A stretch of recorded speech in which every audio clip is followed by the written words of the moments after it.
You're not going to walk around and be like, oh, I'm so cancer, oh, I'm so kidney stones. So don't say you're so OCD.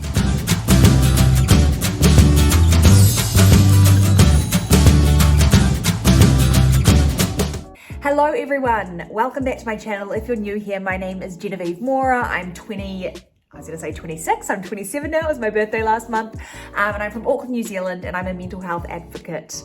I work in the eating disorder space, having fought anorexia during my teenage years, and I also dealt with OCD. I want to share some of my wisdom. I don't even know if that's the right thing to say. I want to share some of myself with you guys, and so I just want to make it very clear, disclaimer, I'm not an expert at everything that I answer, and I've chosen questions that are more appropriate because they're more related to my own experience than OCD in general, because I can't speak on behalf of everyone. But if you do think you're struggling with OCD, please reach out to your healthcare or medical professional and talk about it. There is no shame in it, and there is some really wonderful help out there. You do not have to do this alone. This is probably way more complicated than it needed to be, but like, I'm using my phone to record on. So I sent these to my Facebook Messenger. And so I'm gonna read them off my computer and we'll go from there. Number one, how do you feel when people joke they have OCD when they don't? Does it bother you? So I'm sure many of you have heard the term, oh, I'm so OCD, or I like to have all my, I was gonna say ducks in a row, you know, pencils in a row, I'm OCD, blah-de-blah-de-blah. I definitely go through stages. There's situations where I'm like really frustrated with it because I know how debilitating it is. But then I also just remind myself that it comes down to a lack of awareness and education. And I hope that's something I can work on or help with. People don't, or my belief is people don't say these things to genuinely hurt someone and make someone feel less than their amazing self.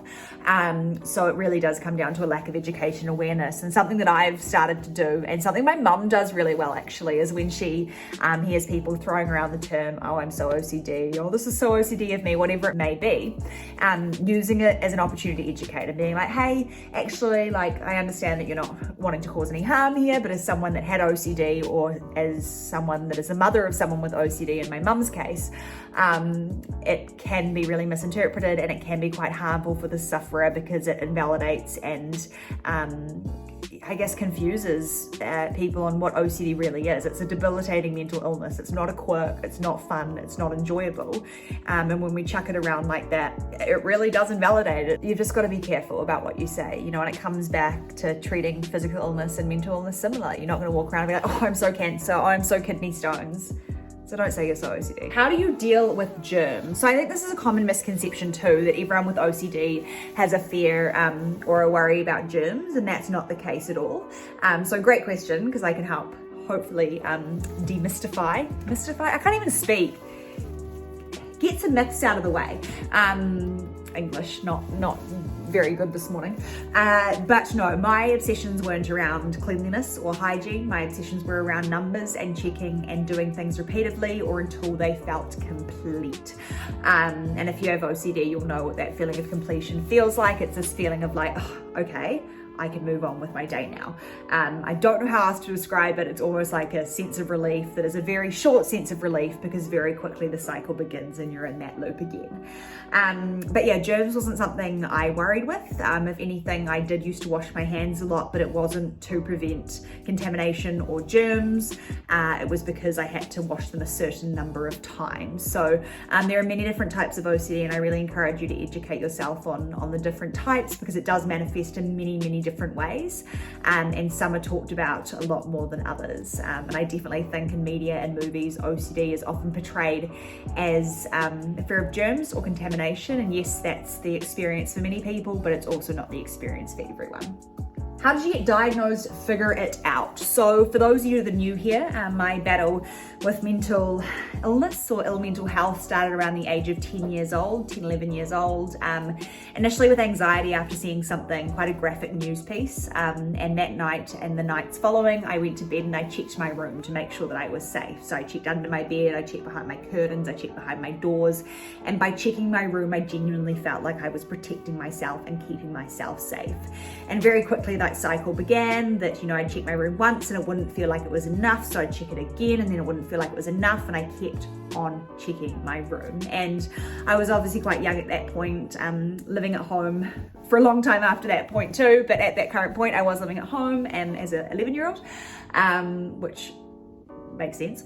But my parents knew that something wasn't quite right. My anxiety was the first indicator. I was extremely anxious. But yeah, my anxiety was really bad. And in order to manage my anxiety, my brain told me that I had to engage in these behaviors or these compulsions in order to get that form of relief.